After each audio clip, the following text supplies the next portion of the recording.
Well, hello there. Hello, good sir. How are you doing? Hello, my fine. I'm not going to even say feathered. My excellent friend. How are you? I am okay. I am living, taking it day by day. My son just arrived for 10 days, so that's going to be fun having him here with me. That's amazing. Um, Amazing. yeah, Guess what what a I'm doing? fine young man he's growing up to be, Oh 21 years well, old. if Oh, he's following his father's footsteps, and of course we expect he, nothing less. he's not in any way, shape, or form following my footsteps. He's going to be a mechanical engineer. But today's also my daughter's 30th birthday. I cannot believe I have a 30-year-old daughter. I am a very, very old man. I am going to need a walker after It's this very call. it's very nice that you adopted when you were 12. Uh, Nice. kind of you. Yeah. So uh, I'm How excited was to. your weekend? Well, my weekend was fine. Oh, yeah. Uh, I'm excited about what's going on tonight. What's Tonight, that? I'm going downtown Chicago to see Thomas Dolby in concert. And opening for him is the Thompson twins. So, Hmm. yeah, I'm not so excited They're about still performing. How old are they? they're older than me. So, Yeah. basically dirt, I think. Yeah. Uh, but I was, it's one of those things where like Thomas Dolby is like one of my favorite performers of all time. I've never seen him and I never thought I would.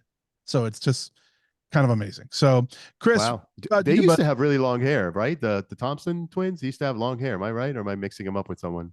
They had, well, there was the gentleman, there was two gentlemen and a woman. Yeah. One guy was black, one guy had red hair, if I remember right. I don't know. I haven't I'm just confused. now. I am completely getting them wrong. I thought there was some Irish band with two guys with long hair. Never mind. That might be Millie Vanilli. But anyway, I'm going to see I'm going to go see Thomas Dolby. Chris, who is our guest today, I know Chris also had a touch of music this weekend. What did you do, buddy? I got the chance to hang out with Kid Rock. So we have the Rock the Country event that's going around the nation now, and they had to stop in South Carolina. And I had these beautiful VIP passes, so I had no waiting. We were the only air-conditioned tent, had our own Nice. bar, our own bathrooms, our own food, and I got to hang out on his last set. Got to go back and hang out in the bus. It was about 1 o'clock in the morning. Got to hang out in the green room with him, fully loaded bar. So, Nice. and it was only, I think there's only three people that he allowed to hang out with him. So I was Oh, that's fortunate to be awesome. one of them. And so if the bar was fully loaded, I'm assuming you were as well. So good on you, sir. No, fully stocked. I was good. I was a good boy. I had, a couple of beers before during the concerts because it wasn't just him. It was a whole slew of folks that played. Oh, nice. Nice. And it was a whole weekend full of it. So they did like 2 full days. Just Jason Aldean was there. And Wow. so it was a really cool weekend of music. And then I That's got a chance to hang out with Johnny Cash, his grandson, and the original band members of Johnny Cash Saturday night. Wow. oh, that's cool. That's It was very, really very cool. wow. All right. Well, look, if you don't mind, I'm gonna go in and introduce this wonderful guest of ours because I think you should. he's actually a personal friend of mine and someone that I've doing a lot of stuff with. So I'm very excited to bring him to fore. Hmm. Christopher Guerrera, his career is in mechanical engineering, manufacturing, and leadership that spans decades. You might recognize him from his appearances on multiple top national sorry, I almost said product pitching competitions, including Shark Tank, where, unlike my own less than fantastic appearance on the show, he actually ended up winning and working with big name people like Damon John. You also may know him from his multiple appearances on CBS in general and on ABC's Good Morning America in particular, where a surprise on air proposal to his now wife resulted in a hot mic moment of the ages, which we'll talk about. We spoke to Christopher's background in mechanical engineering, where he has made significant contributions to projects like BMW Z3 and the X5 vehicle launches, and played a key role in developing the onboard fuel vapor recovery system for the Ford Taurus. That's very nerdy for a guy that I don't think is a nerd at all. As the vice president of United Inventors Association, Chris spends time fostering innovation and helping aspiring inventors through initiatives like his National Modern Inventor Pitch the Pros. Christopher, it is a pleasure to welcome you on the Braving Business Podcast. Thanks, PJ. It's a pleasure to be here. Get a lot Chris, out, get a lot out there, buddy. he does. We go all out. We want to make sure that our guests are well introduced, and PJ does a good job of it. He usually murders one or two words, but not too bad. Yeah, like product. That's what I did. Yeah. Well, hey, it's okay. Chris, it's a pleasure to meet you. PJ's told me a lot about you. We usually ask, a first question. It's about how you got started or what got you interested in mechanical engineer, but we're going to do things a little different today. You've worked with some big companies, Ford, BMW. I'd love to know, in those roles, where PJ has talked about them, you made significant contributions to some vehicle launches and some cool systems. What was the most daring decision you made, and how do you think it impacted your career track? Yeah, I would say, I started out early on at 13, had the largest paper route in Waterbury, Connecticut, right? So that whole entrepreneurship mindset was already in place. The biggest move I ever made by far, and it was absolutely the best move I made. I was an executive at Ford, and apparently, you know how it goes. They're grooming me to be the next top plant manager from Michigan, for a Michigan plant. But you know what they left out? They left me out of the conversation, because meanwhile, I was planning my future with BMW. So I took my family, which had never moved out of the state, essentially. I had a young boy who was 5 years old. My wife, who was at the time a nurse and working a lot of hours. I moved our family to the South. So in the 90s, back in 95, when you move to the South from the North, you're truly a Yankee. Today, it's very different, right? There's a lot of Northerners in the South. But back then, it was very different. Very different. And that certainly was a challenge all by itself. We moved our family to an area and knew absolutely nobody. It's a big risk. So the daring decision was taking the move, like actually picking up and moving your family, and obviously also switching companies. How did it shape your career? I mean, what was it about that move that, as you look back at now, you recognize that had you not made that move, maybe you wouldn't be where you are? Yeah, it would say certainly for moving your family, you have a young child moving away from the grandparents. It was a heartache for a lot of people to make that move. For me, it ended up being the best decision I ever made. I started out as their engineering manager, quickly got promoted within 6 months to plant manager, then the business manager, then executive vice president over the next several years. And with that came a startup business doing 5 cars a day at BMW. At the Z3, we did some 3 Series parts, but I also was trained heavily in Six Sigma. And I, over the next 3 years, became a master black belt in Lean Six Sigma, which altered everything that I do. Every bit of what I do, and being able to manufacture products now in the US had a lot to do with those systems. And I ended up being one of the youngest executives to ever run a plant, an interior group within the BMW group. And if you know anything about German engineering, it's extremely stressful. And in automotive, you're delivering what's broadcast. So you're building truly to order. So if you miss a part, when a sequence part shows up on the line, you shut it down. And when you shut it down, it's $1,100 a minute. So extreme, intense stress, 24/7, the cars are being built, and you're on the hook for all of it. Yeah, you know what? I actually I have some experience in that, because when I was, as Tal knows and Chris knows as well, I'm also do international and domestic transportation. So early in my career, one of the first roles I ever had was with a company that really specialized in very hot car parts for Dodge. So if there was something going on and a plant or a line went down at a plant, we had to bust out all the stops, have someone carry a screw on a plane, fly them down to wherever the manufacturing plant was. For this particular client, it was in Toluca, Mexico. They would have to fly down there like ASAP, because just like you were saying, it's like what, $1,100 a minute or so. It's like some ungodly amount of money that costs a company when it goes down. So it's a very stressful situation for sure. So I totally feel that. Yeah, when you shut the line down, PJ, you shut down 2,000 people. Yeah. Essentially, because the line literally stops and they're waiting for the part to show up. Or if you start doing run withouts, it's a bigger problem, because then you have cars going through the line. You have to come back later and put the part on. It's even more money. So Yeah. It's a lot of heavy duty systems. I mean, and lean is part of that, being able to build, manufacture, and ship all within a time frame, so you're not carrying heavy cost. Yeah. Yeah. So how about this? Can you share a moment? Now, obviously no one lauds you when everything goes right. They only know when everything goes wrong. But for you personally, right? Because you've done so much more. I mean, first, the BMW and Ford history is fascinating and warranted.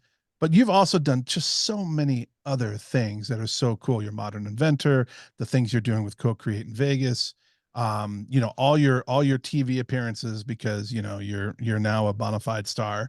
So tell us about, like, when everything went wrong. Was there a moment in your history? It doesn't have to be with Ford or BMW, but sometime in your history where all of a sudden you kind of realize that you stepped in it, and where everything just seems to be falling around your ears. How did you pull yourself and or your team out of that situation? I would say, again, another good example is BMW. It really is, because there's such a high level of moving parts. Like the things I do now in my own business, it's really structured. It's really organized, and have the right people managing the right part of the business. So I want to say it's very successful in that sense. Even taking a risk with a partner to get a product on Shark Tank and funding it myself, major risk, but at least I know and have control. At BMW is a little bit different, right? You have suppliers that are sending in product. You have lots of media, right? They're always covering what you're doing. And I can recall one afternoon, we had a problem with a shipment coming in for door panels. They were wood substrates, which eventually went to plastic. The boat had an issue and the substrates got wet, which essentially damaged the entire shipment, which meant we couldn't build vehicles for 4 to 6 weeks. So you got to make some decisions on the spot. I can remember getting everyone in a room together on a Sunday and essentially saying, I'm going to have to make a decision of flying in product at $100,000 just to keep the line moving for a couple of weeks. And there was no one around to make a decision. Everyone under me was a little nervous about it. And I could just recall saying, don't worry, because if I get fired for this, I'm going to fire every single one of you first, and then I'll be the last one to go. So you'll be safe there. And I made a decision.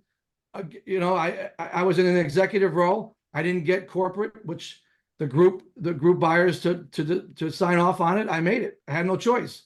And it turned out to be one of the best decisions I could have made, because it would have shut down the line. 2,000 people would have been out of work, plus all the surrounding plants would have essentially been out of work.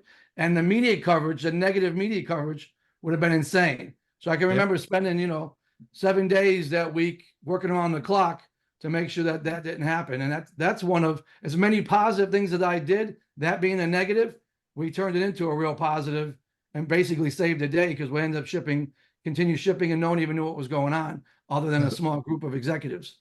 What's interesting about that story is that not necessarily every success in your career is the most visible thing you did. Sometimes the things that represent your high watermark, where you really stood out, or your team really stood out, and you did work that was well beyond what is ordinary, are the moments that no one sees. And that's true. My business is largely software, and in the delivery of software, and the world just saw that, right? CrowdStrike screwed up an update, and nearly the entire world came to a screeching halt. So the real heroes oftentimes are those that are able to either anticipate, or in the eye of a storm, respond as you appear to have, with calm. Although I don't know, I assume you were kidding, or maybe not, with your team about who would get fired. There's different ways to motivate in situations like that. I've played sports, and so I know there were coaches that would motivate me by scaring me, and other coaches that would motivate me by talking me up. But the reality is that was a moment where what you did was game changing, and yet, like you said, no one even knew, or at least no one in the outside world knew. Yeah, and that really was more of a joke. I had such an amazing team. These guys work around the clock. We had really, I mean, we still talk about it now. One of the guys has 7 plants, right? We still talk about the amount of fun we had while we were building this company. But, they knew the consequences, and I didn't flinch as a leader. You know, they knew that I was always the one that was protecting them to make sure that their jobs were done right.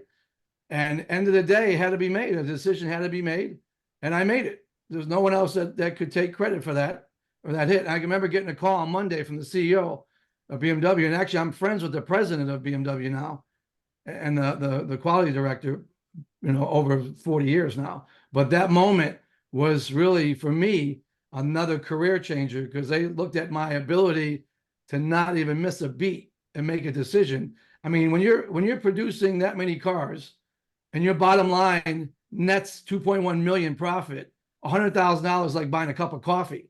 It sounds like a lot of money, but if you shut the line down, you can't deliver a product and everyone's out of work for 2-3 weeks, and you get that much bad press, it's millions of dollars. So the comment and the call to me was, you made the right decision. I'm sure it wasn't an easy decision. And you made, not only that, but you made the team look like a bunch of pros, right? They were able to schedule things. And we had connections in groups in Europe that most people couldn't get, you know, on a Sunday, have product delivered by private jet, right? Those types of things. So we made it all happen. We worked around the clock. At the end of the day, nobody outside of that small group knew what actually happened. So I want to take you to, so, you know, I've occasionally used the term master of the universe to describe tycoons or business leaders that, you know, stood up and faced great challenges and overcame them. They're also political, they're politicians over the course of history, whether it was Churchill or what have you, that also stood in the, you know, in a moment of crisis and led. But what I want to ask you about is, what did you feel like inside? Were you afraid? Did you feel like there's a chance this doesn't work, and what's going to happen to these people that work for me? What's going to happen to me in my career? Talk to me about fear. Yeah, so I've never been one to fear anything. I've been pretty competitive my entire life.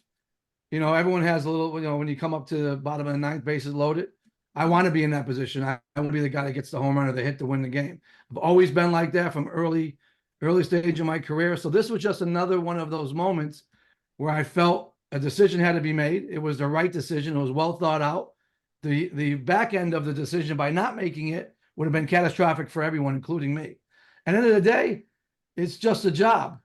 I mean, seriously, it's just a job. Very high level job, really successful, made a lot of money.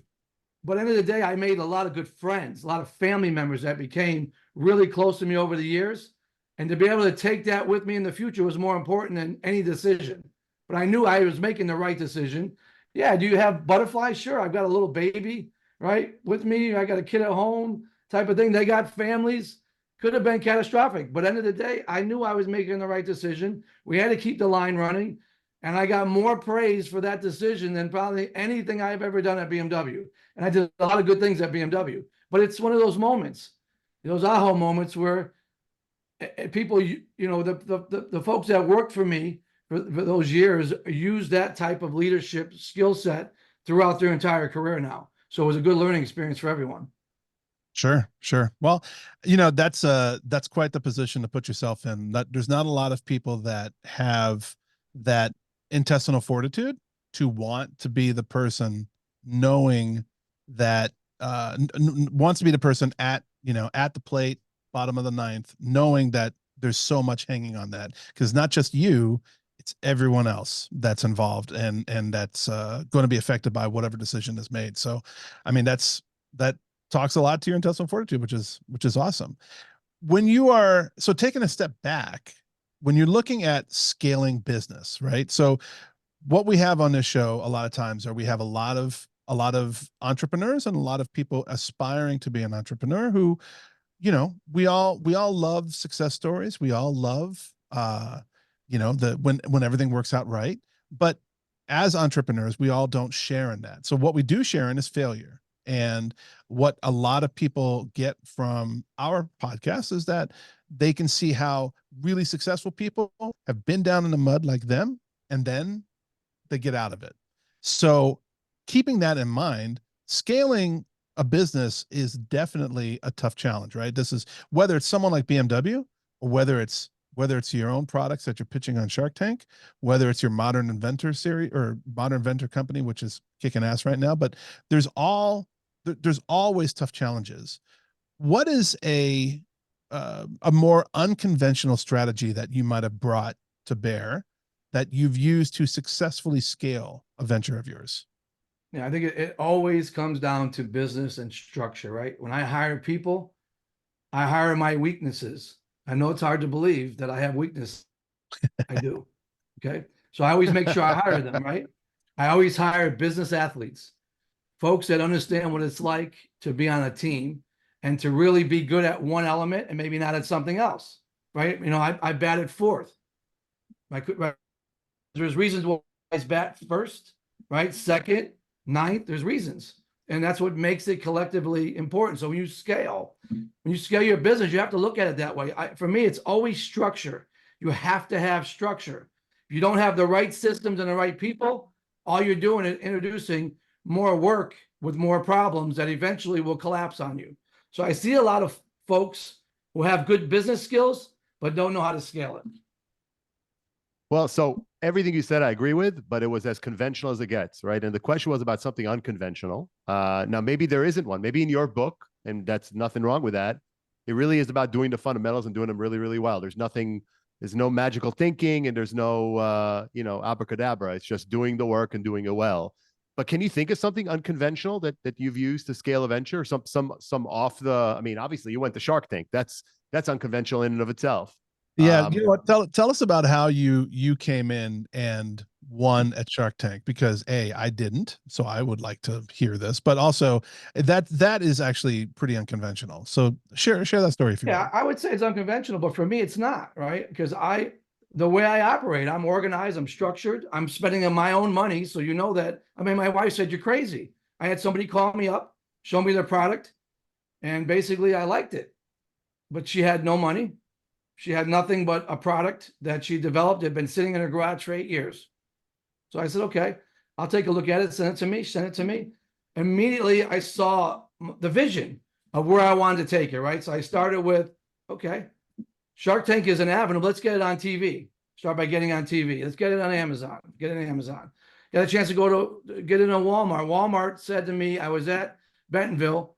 They looked at it and said, it's another baby product. I convinced them it wasn't another baby product. It was very different. They said, okay, we'll give you 400 stores, but you're going to get 2 weeks because we're already past the timeline. I'll give you 2 weeks to deliver 15,000 units. Now, keep in mind, I only had, and it was sitting in my plant in New Hampshire. So that means I had to buy the resin. I had no labels. I had to get photos, and I used my nephew's kids. Photos of them using it. I had to get boxes made. I had to get resin in. I had to get a system up and running that could ship. I had to get an interface that would work with Walmart. I had to do all of this in 2 weeks while my mother was dying, literally in the hospital dying. So that's the unconventional part, I guess, right? If someone giving me 2 weeks, most people would have said never. Because when I went back to the plant and said, we have to deliver 15,000 units in 2 weeks, the answer was, we can't do it. I said, well, then you could go, because I have to do it now. I already said I can do it. So I made sure that I had, again, the right people working with me. I was able to use the labor that was already allocated to the press, to use that same labor when the press was molding product, to do the labels, stick the labels on, put them in the boxes. I had to do all these. They had box companies driving boxes to the plant while we were building. Another thing that I learned during my time at BMW is keep everything that you source near you. If I had to bring something in from California or overseas, this would have never worked. I would have missed the window. And that window got me enough sales to get attention at Shark Tank, which led me on Shark Tank, on the grand finale of season 12, did a deal with Lori and Damon, ended up going 100% with Damon, and then becoming friends and partners with Damon. So there's some unconventional, but there's a lot of conventional in what I do. So I feel, generally I would go to asking you how it felt for you. You said your mother was in the hospital dying. You were attending to business. I don't know what your relationship with her was like. How was that like for you? It was the worst ever. I was extremely close to my mother, probably the closest to anybody I've ever been with. So I would go to the plant, get the things I needed to get done, and then go visit her at the hospital and sleep overnight with her. I mean, I had like 2 weeks essentially. I had to deliver 2 weeks, and she basically was dying and would be dead in 2 weeks, literally. And so it was a really emotional time for me. But it was something I put my name on. And again, that's something about being competitive. I put my name on it and said I could do it at Walmart in front of a buyer. Now, you miss that window, you miss every other opportunity going forward. And I made sure that some of the doubters that didn't believe can be done, either going to work with me and figure it out, or I'm going to bring new people in. In some cases, I did. But every supplier that I had made sure they delivered. I'll give you an example. The silicone pad that goes underneath the potty trainer usually comes in rolls that you can peel off and stick on. These, there wasn't enough time. They need like a 4-week lead time. So they sent me basic strips. I had my son come to the plant and hand cut 60,000 units. Okay, he said he'll never work with me again. But like myself, he made a commitment. His hands were bleeding. I mean, literally arbor pressed one at a time, 60,000 units. And end of the day, we got the labels made, the pictures done, the boxes done, the system up and running, all the units shipped, everything went out on time to multiple DCs. And that got us really, that little bit of sales got us on Shark Tank, because on March 5th, guess what hit? COVID. And nobody was buying any product for months. They were going in to Walmart shopping, because I went to every Walmart that our product was in, checking it out. So it was a very difficult time for me, but one that I made a commitment on. I certainly fulfilled my commitment, and I got a chance to say goodbye to my mother in that process. Well, thankfully you were able to say goodbye to her. I know that she was, you had mentioned before that she was tight with you. So, or you were with her. So I'm 100%. I was also mama's boy, very proud. And yeah, my kids were really close with my mother as well. My oldest boy was just as close as I was. I mean, like, he called her his best friend. So it was a very difficult time for all of us. But the commitments are what they are, right? You got to make sure you make it happen. I made commitments to everyone else around me too. PJ, go ahead. Yeah. I'm sorry. Yeah. Mhm. Also, just real quick on that. Going through something personal like that, when there is something that tragic happening and that life altering happening, sometimes diving into work is a blessing, right? Like, it's a nice segue, or not even a segue. It's a nice distraction from everything else, because you can't control unfortunately what's going on with your mom. If you could, you would. But you can control, hopefully, your output. And so, I laud you for being able to be, well, thankfully you had this. And also, we want to hear a little bit more about the product, the potty trainer. But you had this product that you were, you had a very short window to do it, and you were able to do that. So I know what it's like to juggle a lot of balls like that at the same time. That's hard. So kudos to you. Tell us a little bit about potty trainer. Like I know you said it was in a woman's garage for 8 years. Tell us a little bit about that, just so that we know what the product is. And then also, you've done some collaborations, obviously, with some high profile people like Damon John. How did that change the trajectory of your business and of your personal life? Like, what were the impacts of that? Yeah, so the potty trainer is pretty much it's a baby product, which is a very, very difficult category, but it's a product that sits on the toilet seat. So you're not doing multiple training. When you're ready to potty train, you train on the normal toilet seat like anybody else would use. And it's adjustable. We have silicone pads, so you lean on the back of it, it doesn't move. So it was very well thought out, very nice idea, and it really turned out to be a great product. But at the end of the day, it's a baby product. It's a very difficult product in a mature segment of that type of market. But we were able to really, display it well on Shark Tank. And I think, we went in, I didn't want to go in with a low valuation of the company. We didn't have a whole lot of sales. We valuated at 300,000. We asked for 300,000 for 10%, which is a 3 million valuation, which was much higher than where we were at the time. But as I said on the show to Damon, it needs an audience, and this is the platform to give it that audience. And once people see it, they're going to buy it. Sure enough, at our Shark Tank airing party. They had called us, we had filmed like in September. We didn't know about it from like, until the following May. So we get a call, had airing party that night. We had over 8,000 units on Amazon. And before it even finished, we were the last group. Before it even finished, we sold out of those 8,000 units. And before the weekend, we had about 5,500 orders. So we had like sold well in units. And the valuation now, what I had shown on the show, which they thought we were valuating on future sales, it doubled. So I was like, how do you like me now? It's exactly what I told you was going to happen if I had an audience. So I remember telling Damon, there's your deal on the valuation now that's doubled from what we said on the show.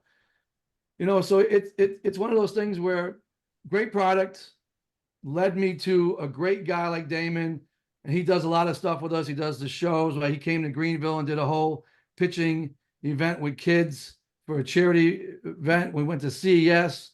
He let some folks pitch directly to him. We had over 450 pitches, and we're going to have some opportunities to work with him again in the future with some of the programs we have coming up. And I had an opportunity to visit him at some of his Miami parties for his Rise Nation Mastermind, which we offer really a collective group of experts that buys into what we do from a mastermind standpoint for 3 events throughout the year. So it really led to a whole nother level of friendship and partnerships. That's awesome. I'm curious, what's the most surprising thing you think you learned about yourself from being on TV in general and Shark Tank specifically? Well, being on TV, I felt like it's forever. Whatever you say is forever. So you have to be very careful, even if you're pushing the envelope a little bit. So I always feel like I can sell anything to anybody. And I felt like I didn't have much to work with going on Shark Tank, low sales, COVID economy, and I sold it really hard. And having my kids see it for the first time with me seeing it for the first time, they're not going to hold back. My kids are like me. They're going to talk some smack if they didn't think it was good. And the question was, how did you pull that off? That's what my youngest said. How did you pull that off? That was incredible. Okay, that just comes with the nature. And I think, from a character building session, I'm big on my word. So you have to really, whatever you say you're going to do, you have to deliver. And I felt like what I said on that show, I might have pushed the envelope for the valuation, but what I said was it needed an audience. And I think you'll get some great outcome from that, which we did. So that from that standpoint, what I sold, I delivered on. And I felt like I've been doing that ever since with Damon on any project we work on, and he's been really receptive. Very cool. So, speaking of pitches, we have the modern Pitch the Pros event, right? The Modern Inventor Pitch the Pros event. And, we're going to delve into a little bit about this whole co-create event that we have coming up in Vegas, which we're all very excited for. So that's very cool. But tell us about the wildest pitch you've seen, and what do you think participants can learn from that? Like anything else, when you pitch, right, you have to pitch the product, not your story. I think some people get confused with telling their life story, and then you lose the entire audience, you lose the judges. You got to really stay focused to the pitch, and the pitch means 1.5 minutes, 2 minutes, absolute max. What is the product? What problem do you solve? Whatever I've seen the craziest pitches, I've seen a lot of pitches. I've seen somebody that was doing something with infrared on the head to grow hair, to really massage the molecules, but had no real test data. So that's without test data, as I told them, it's probably the greatest product in the world. But without test data and some data to prove the concept and or back up what you're saying, it's a liability, really. Promising stuff you can't deliver. So yeah. I've seen so many different products. But so one of the things that you're famous for, though, right? Because one of the things that I love about you is that if you look up ballsy in the dictionary, there's Chris's photo. So Chris or of his of Chris, of Chris. Okay, good. Just of his making sure. face sir. His face. Thank you. Excellent. The family-friendly podcast. Thank you very much. Anyway, so Chris's, his mug is in the old dictionary next to Ballsy. And you know, when you came on Shark Tank, talk about that, right? Because you came dressed to win. Yeah. And a lot of people, there's theatrics, of course. Were you wearing a diaper? That would be Yeah, I wore some interesting. colors that I don't normally wear, but a diaper's not one of them. I That's gotcha. never gonna happen. Can you imagine if you walked out there with an adult That- diaper, just nothing else, holding his little potty thing? I didn't have this handy, and look what I had to do. And if I only had this potty trainer, yeah, I'm good at pitches too. I don't know, maybe not. Anyway, go on. But I walked out as the king, baby. Don't ever Is that forget right? that. Don't ever forget that. The king of potty? Yeah, king of manufacturing. Judy was the queen Okay. of potty training. I'm the king of manufacturing. I gotcha. So I can tell you, I'll tell you a little bit about that, PJ. So about how the colors came about and the king and queen. It's kind of interesting. I went to Macy's to look for a special shirt that I thought we should be wearing. And I get there and I see this baby blue, exact color of a child, right? Baby colors, a suit. So I'm like, wow. Okay, Shark Tank is entertainment. It's a wow factor. I said, I'm gonna try it on or send it a little bit send it to my wife, send it to Judy, send it to my kids. I think one kid said, "You're nuts, no way." The other kid said, maybe. Wife said no. Judy said no. It's too bolsterous. So I said, you know what? I'm gonna try it on and then send it to the producers. And I did. Tried it on, sent it to the producers, and got a response back within 10 seconds and said, Judy, get a pink one. The exact same bright colors. Perfect. Then we were talking about, okay, how do we come in?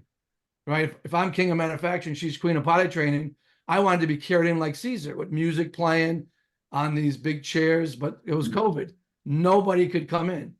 So we made do. We dressed up in king outfits, queen outfits, got a chance to disrobe ourselves at the end, throw money. Think about it, throw money at a billionaire and millionaire's face, asking for an evaluation that's probably 4 times more than we should have asked for. But that's all part of it. I've seen other people go on there asking for like 50,000 for 5%. How is that interesting? It's not exciting, right? 5%, you're gonna make me work for 50K. It's coffee money. I wanted to make it big. And when I said the number, Cuban said, whoa. Robert was like, damn, right? So they caught their attention. And after it aired, it blew up. It was everything I said it was going to be and more. I love this. Well, you know what it is? Reading between the lines, it's about understanding your audience and understanding the environment of which you're in, right? And when I did Shark Tank, I did not come in with a crown or any kind of colors that people might not normally wear out on the street. And now I can see why when you came in, you garnered a lot of attention immediately, which is very, very cool. So let's talk. Can I just want to add something really quick. Actually, 2 things. One, there's a reason show people or showmen, as they're known, or show women are generally successful. Because let's face it, entertainment moves the needle, and entertainment makes you memorable. So what I think you were is daring. That's the word that comes to mind. You dared. Now, that dare could have gone terribly wrong for you. They could have made fun of you. You had a product that could have, possibly taken you down a path that could have been all sorts of things that perhaps could have been embarrassing. You dared, and in the face of potential risk, you didn't blink. And I think that's something that people listening to this podcast could learn from. There are a lot of people with good ideas and that are, unable or unwilling to be bold, and being bold generally pays off. I'm not going to say every time, but your odds of being memorable and successful go up quite a bit when you raise the bold ante. And I'm not just saying that because Christopher doesn't have a whole lot of hair. I'm saying it bold with a B-O-L-D, not B-A-L-D.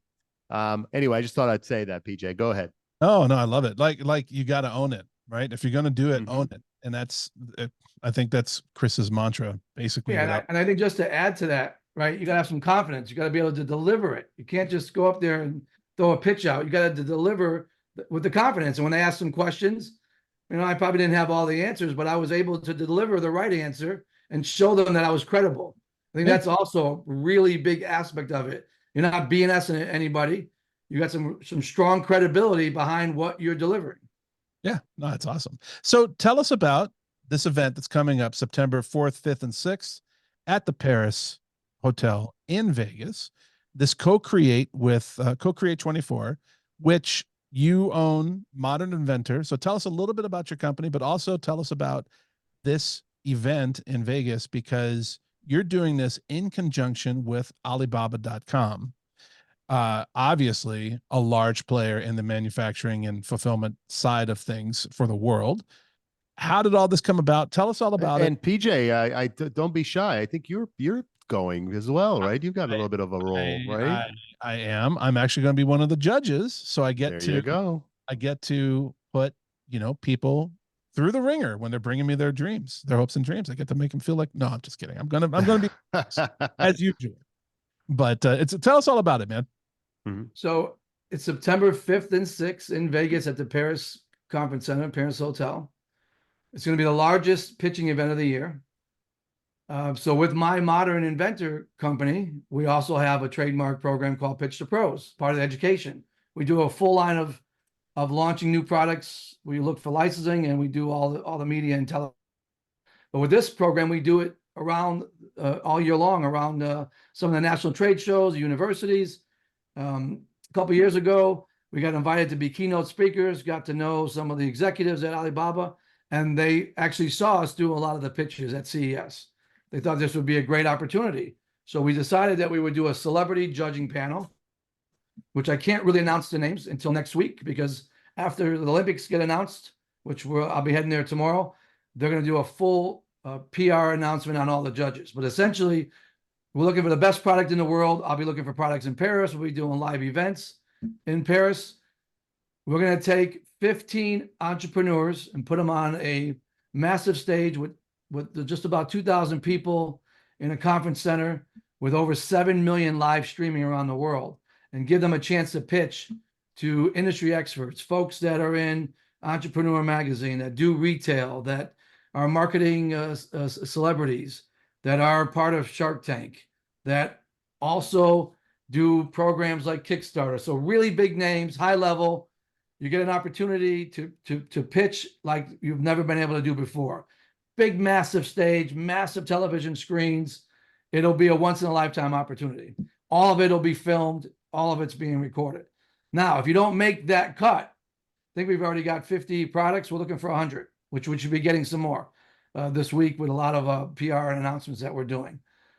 If you don't make that cut, you're going to get a chance the day before on September 5th to be in what's called a Sharks Pitch Room and be part of the pitch off competition. So you're going to walk into a room just like Shark Tank. You're going to have 6 judges based on your category. You're going to pitch directly to them. It's going to be recorded. You can use that recording later to brand your business, use it on your website, use it for television, to submit to Shark Tank if you want to. And we'll probably do some interviewing afterwards. The winner of that, 2 of those folks will get a chance to go on the main stage. One will actually get a chance to pitch. The second one will be a reserve. So we'll have 16 pitching to a celebrity panel on the 6th. And again, all of this is through scorecards. It's not when you submit, it goes through a committee that scores it through a legit scorecard that's tallied up. And there's a lot of opportunity, not just for being exposure with the large audiences, but to also win some awards. I think there's over $125,000 in prizes, from retail opportunities to be with Amazon and Alibaba, because Alibaba also has a program, white glove program, which can be over $10,000 to get you in all these different locations so people can see your product and buy it, not just sourcing. There's licensing opportunities, television opportunities. So it's turning out to be a really large event, the largest of the year. We're working on something for the 4th, the night of the 4th, for national CBS, to pick brands to actually come to a dinner and talk about how to get your product on national television with CBS.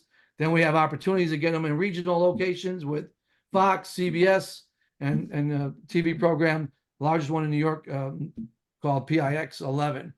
So pretty exciting stuff.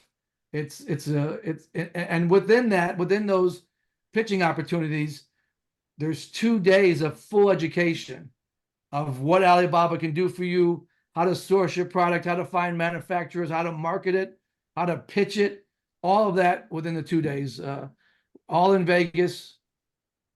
It'll be the highlight of the year with no doubt. Yeah, I'm definitely looking forward to it. It's going to be, I think it's going to be a fascinating time for myself, for the other judges, just to kind of go through and see what all these beautiful minds out there are coming up with and bring it to the fore. I think it's going to be I think it's be a ton of fun. And it's obviously we're grateful to have PJ representing the Brave in Business podcast as a judge, and PJ, you're officially a celebrity, so congratulations on that. Wow. We are almost out of time, and we could not possibly end without you telling us the story of your proposal to your wife in Good Morning America. That's quite a bold move right there. Tell us about what that experience teaches you, but seizing unexpected opportunities, but also share the story, please. Yeah, so it was pretty good idea. So I asked my son at the time, he was 21. I said, what if had been with Brandy now for like, I don't know, I forget what it was, 12 years. I said, what if I propose live on Good Morning America to Brandy? And his first comment, he literally laughed. He laughed in my face. I said, you're never going to be able to do that. So I don't know. I got some pretty good connections there. I'm going to find out right now, though. Now that you laughed at me, I'm going to find out right now. So I text one of the producers, and it's one of those things, you either get them or you don't right away. They may respond to you hours later. I got her right away. Then 10 seconds, I'm not kidding, she responded back, said, oh, 100%. I don't know if it can be live, she said, but definitely plan on it for December 6th, which gave me about 3 months to plan it. Then she sent me 4 VIP passes. Now my kid's like, what? Did they really just said yes? I said, I told you, man, you're not ready for this. This is like a whole nother level. I got some X and some key spots. So it gets even better. So then we go shopping for the ring. We find the ring. We do all this stuff. I don't tell anybody, nobody. And I'm glad I didn't, because a couple of people had asked me some questions when I had Brandy in the car with me. I knew better than have him on the speakerphone. And I'm like, oh yeah, I'm just taking Brandy to work right now. So let me call you back. Right. Because they would have ruined the whole event.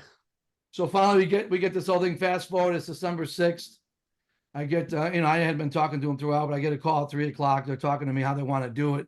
Probably won't be live because it's, they have about 3 months of scheduling that they do ahead of time. They said there's a chance we'll do it, but probably won't happen today. And Brandy's like, who are you talking to? So nobody, I'm just getting my stuff ready for today. So she thinks I'm pitching a product. So then this is like 3:30. I get done. I get a call at 5:30. And they say, everything I just told you, forget. I'm going to give you a hot mic. I'm not sure when, but just be ready. Bring the ring and don't F it up, quote unquote. I said, if the cameras are rolling, I won't F it up. So now we get there and I'm nervous. I just don't have my lines down yet. They want me to talk about, I know Robin Roberts. They want me to talk about her, GMA a little bit, and then go into the pitch. Well, sure enough, Brandy says to me, wow, you look nervous today. I've never seen you like this. So I'm not nervous. I just don't have my line down yet. So I'll get it. And I'm there early. I'm there like at 5:30, right? So that there's nobody else in there on the set. And all the camera guys who know me are ignoring me. Like everybody's ignoring me because they don't want to screw it up. So I think it's like 8:02. They hand me a mic and they announce that I'm going to put Chris on live and he's got something to announce. And they're counting me down. So I'm going through talking about Robin Roberts and how I met her and how great she is, how much I love Good Morning America. And he's counting me down, and I start going to my pitch mode, where I'm actually proposing.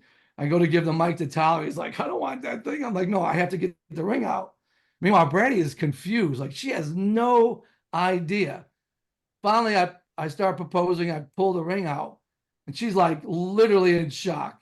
Place is going nuts, like clapping and screaming. You can barely hear me talk. Thank God I was mic'd up. So after it's all over, about 10 minutes later, you can see my phone is blowing up because obviously people are seeing it. It's in my back pocket. He comes out and says, hey, did Brandy say yes? I'm like, I'm pretty sure she said yes. He goes, did she swear? And I'm like, and Tyler's like, yep, she did.